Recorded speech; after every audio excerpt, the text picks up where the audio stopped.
हरियाणा के खेल मंत्री संदीप सिंह छेड़छाड़ मामले में सरकार की नीयत साफ नज़र नहीं आ रही है। चंडीगढ़ पुलिस द्वारा महिला कोच के साथ छेड़छाड़ का मामला दर्ज करने के चलते प्रेशर में आकर सरकार को बेशक संदीप सिंह से विभाग का कामकाज वापस लिया गया है, लेकिन इस मामले की अभी तक की कार्रवाई यह साफ संकेत दे रही है कि जांच को निष्पक्ष तरीके से करने की बजाय लिपापोती करने का काम अंजाम दिया जा रहा है। इस मामले का हाई प्रोफाइल कनेक्शन होने के चलते शुरू से ही नज़र आ गया कि सरकार इस मामले की तह में नहीं जाना चाहती, इस मामले की असलियत को नहीं सामने लाना चाहती और अपने मंत्री को बचाने का काम करना चाहती है।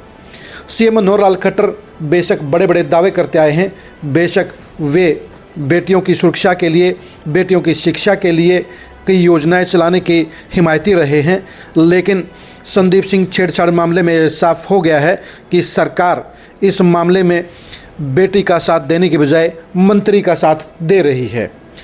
हम ये नहीं कहते कि संदीप सिंह इस मामले में कसूरवार हैं, लेकिन जब एक मंत्री के ऊपर एक महिला कोच ने गंभीर आरोप लगाए हैं तो इस मामले की निष्पक्ष जांच होनी चाहिए। जनता को यह संदेश जाना चाहिए कि हरियाणा की खट्टर सरकार बेटियों की सुरक्षा के मामले में, बेटियों की असमत की सुरक्षा के मामले में और बेटियों से छेड़छाड़ के मामले में कोई भी ढिलाई नहीं बरती जाएगी।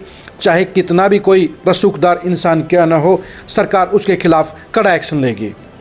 इस मामले में सरकार की नैतिकता की पोल खुली है, क्योंकि जब मंत्री के ऊपर आरोप लगाए गए तो मुख्यमंत्री को सबसे पहले मंत्री से इस्तीफा लेना चाहिए था और यह घोषणा करनी चाहिए थी कि जब तक इस मामले की जांच पूरी नहीं होती तब तक संदीप सिंह मंत्री नहीं रहेंगे। अगर इस जांच पड़ताल में संदीप सिंह निर्दोष पाए जाते तो उसके बाद उन्हें दोबारा से मंत्री बनाया जा सकता था, लेकिन ऐसा करने की बजाय सरकार ने लिपापोती का काम किया।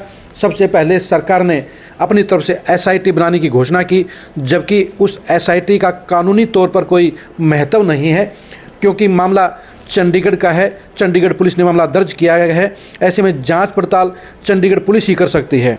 हरियाणा पुलिस की एसआईटी इस मामले में सिर्फ मामले को खराब करने का काम करेगी, मामले को दूसरा रंग देने का काम करेगी और उस जांच रिपोर्ट की कोई कानूनी इम्पोर्टेंस नहीं होगी।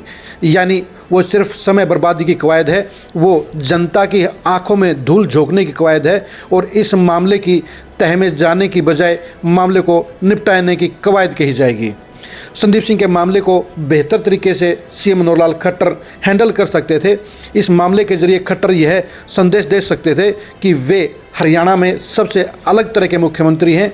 वो अपने मंत्री से इस्तीफा लेकर जनता में यह संदेश दे सकते थे कि सिर्फ आरोप लगने के साथ ही नैतिकता के आधार पर उन्होंने मंत्री से इस्तीफा मांगा है और जांच में निर्दोष पाए जाने के बाद डंके की चोट पर वे कह सकते थे कि देखिए हमारी सरकार ने अपने ही मंत्री के खिलाफ जांच करवाई और निर्दोष पाए जाने के बाद उन्हें दोबारा से मंत्री बनाया है। अगर ऐसा किया जाता तो सरकार और मुख्यमंत्री दोनों ही की साख को चार चांद लगते और बीजेपी सरकार की नेगेटिविटी पॉजिटिविटी में बदलती। लेकिन ऐसा करने की बजाय मामले को रफा दफा करने का काम किया जा रहा है, मामले को दबाने का काम किया जा रहा है और कहीं ना कहीं इस पूरे मामले में लिपापोती की जा रही है। इस तरह की उम्मीद खट्टर साहब से नहीं की जा सकती। अभी भी समय है, खट्टर साहब को इस मामले को निष्पक्ष तौर पर जांच पड़ताल के लिए देना चाहिए। चंडीगढ़ पुलिस से इस मामले में एसआईटी गठित करने की मांग करनी चाहिए और यह कहना चाहिए कि 2 सप्ताह में मामले की जांच करके रिपोर्ट सबके सामने सार्वजनिक की जानी चाहिए, ताकि दूध का दूध और पानी का पानी हो सके।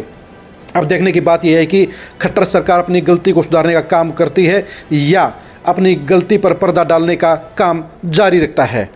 संदीप सिंह छेड़छाड़ मामले में खरी खरी खबरों के लिए आप हमारे साथ जुड़े रहिए। नमस्कार।